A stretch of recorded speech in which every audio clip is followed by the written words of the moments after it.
There are 3 powerful pieces that you can begin to use today that will change the environment. And for today's purposes, I'm calling them the 3P's.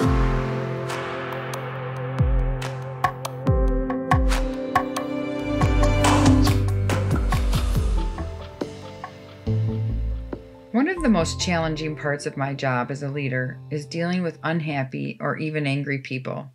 When you work in public education, there are a lot of people who come at you from every direction, angry about who knows what.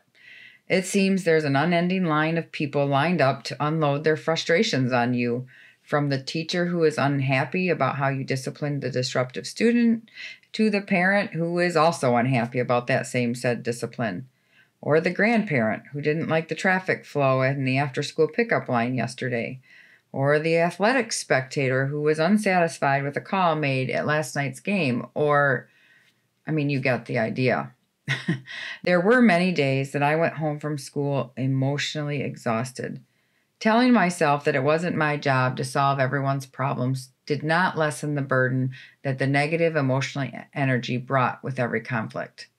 This part of the job reminded me of my days as a telephone solicitor, where people would unload their frustrations on me about interrupting them. The only difference is they would quickly hang up.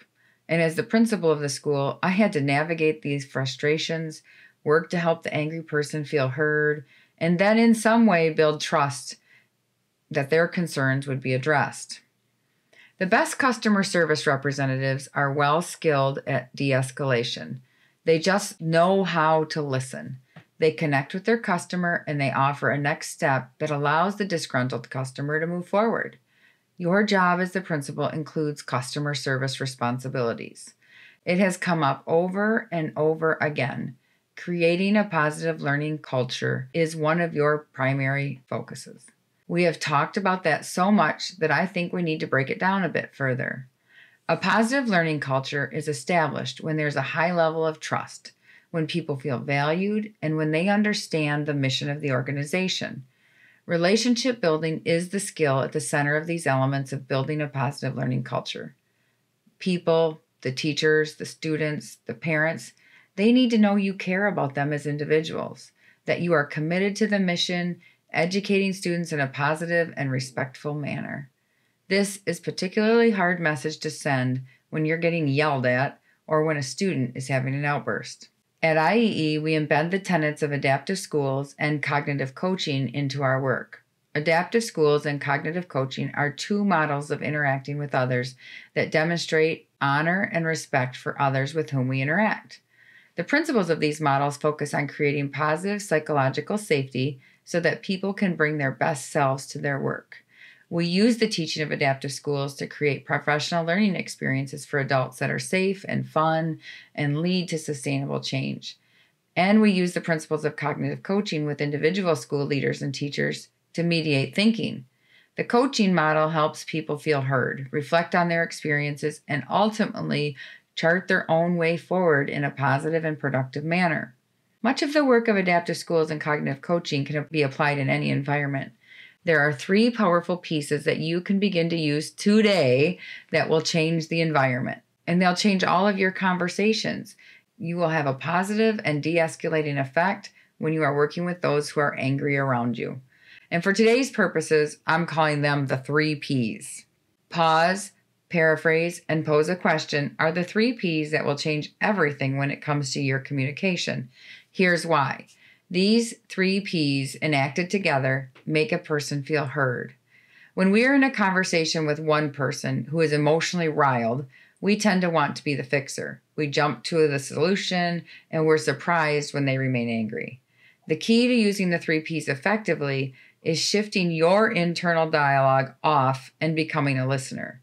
Your only purpose in these scenarios is to listen effectively rather than to offer solutions that may or may not address the person's concern. And here's how this works. Let's start with pause. According to Art Costa and Bob Garbston in their book, Cognitive Coaching, pausing is a sign of respect, honoring the speaker's processing time while providing time for reflection, allowing for higher levels of thinking.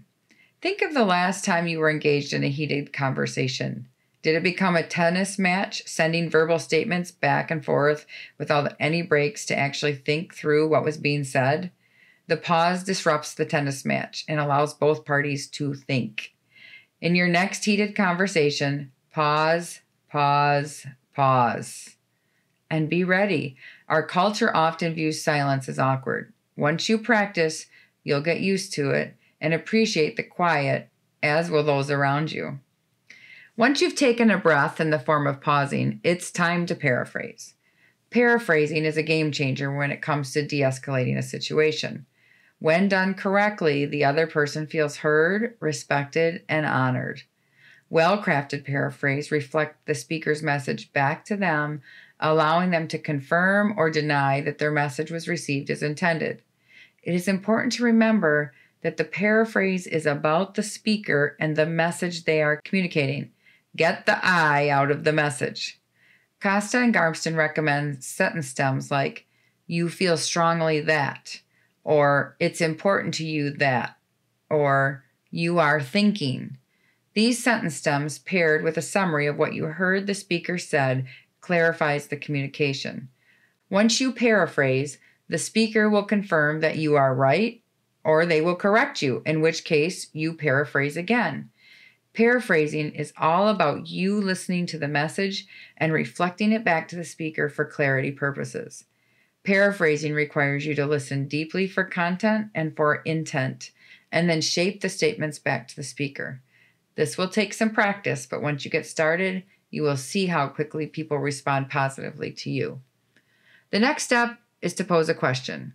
Now, this isn't any old question. You need to pose a mediative question. If you say, so you are angry, that may be a good paraphrase, but it's not a mediative question. Mediative questions help the speaker and the listener explore the speaker's thinking.